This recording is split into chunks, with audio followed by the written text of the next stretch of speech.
What makes a great football agent or a super agent? In this industry, there are a lot of agents that uh, manage by living with side hustle and being an agent, whereas uh, there are also agents who actually. Oh, I'm actually touching my microphone. I hope it doesn't disturb. But as I said, there are a lot of agents who live with side hustle before with being an agent, whereas there are also agents who are like the top dogs. But those are only like the 1% who actually live a lucrative life. And also there's the group of agents that are like middle class who actually successfully can live as an agent. But most agents in this industry actually live from side hustles. So we're going to be breaking down what actually makes a successful agent. Okay. So, oh, the sun is quite actually, let's find a spot so that you can see me well. Okay, good. So as you see, as an agent, the thing that I discover is a lot of agents that don't make it. They have this method of like just spamming sporting directors with a lot of thousands of emails because they have no network and no connection. So they hope for the good that when they write a lot of emails to sporting directors, they are going to actually reply them. But it doesn't actually work. Probably you can write hundreds or 200 emails and get no reply. So those are the bottom level agents who also deal with the side hustles.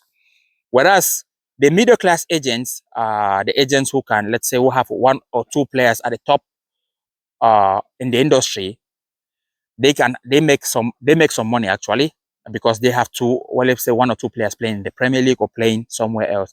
Those players, as long as they are managing those players keep giving them money and they can live with that. Whereas the super agents that we call like the Josh Mendes, Pivet Zahavi, Jonathan Ban, and all those I mentioned are actually the big boys in the industry, which they have a lot of players playing at elite clubs that they don't only do agent work, they do sponsorship deals, they have sponsorship deals, they have uh, bonuses from players contract and everything, so they get a lot of money just from managing maybe a single not maybe a single but many players, and actually so they are millionaires in that. So those kind of agents, that's why we call them super agent. But now the difference is in this industry, if in these categories I mentioned, if you want to become a top agent, you need to take your time to develop yourself. So you need to know how the ecosystem of football works. So you don't need to spam sporting directors like how the list or the low level agents do. I don't want to say low level, that's harsh. Or like the agents who don't know what to do. They write a lot of thousands of emails and never get reply. So what you need to be doing there is you need to actually start learning how football clubs operate to be able to handle that situation. So you need to start don't bother first signing players because every agent wants to sign players. Don't bother first signing players. The first thing you have to do is try to understand the need of a football club. Your first point of contact should never be selling players. It should be to build relationship with the sporting director. Go watch training session. Go watch what they are doing. Weekly.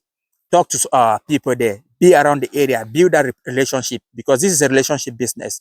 You cannot just wake up every time and try to spam sports directors because it's never going to actually give you a good reputation because you will be seen like a salesperson. Like each time you just want to sell, you want to benefit.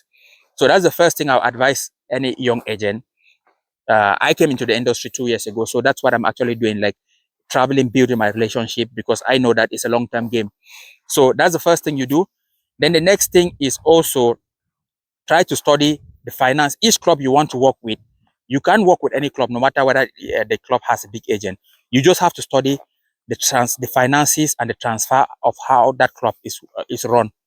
So you can pick a club yourself and try to study what kind of profile they are always looking. The sporting director is always looking at what kind of transfers they do and what actually they are looking for to build in their system to be able to successful as a football club.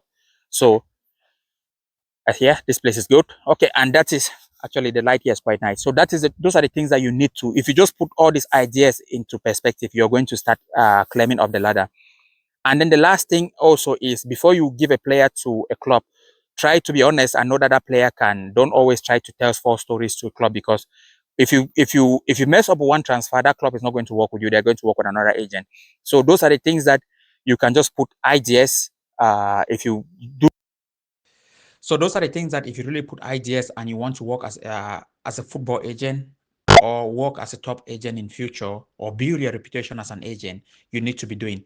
Okay, this was a short video, and talk to you later. See you and bye for now.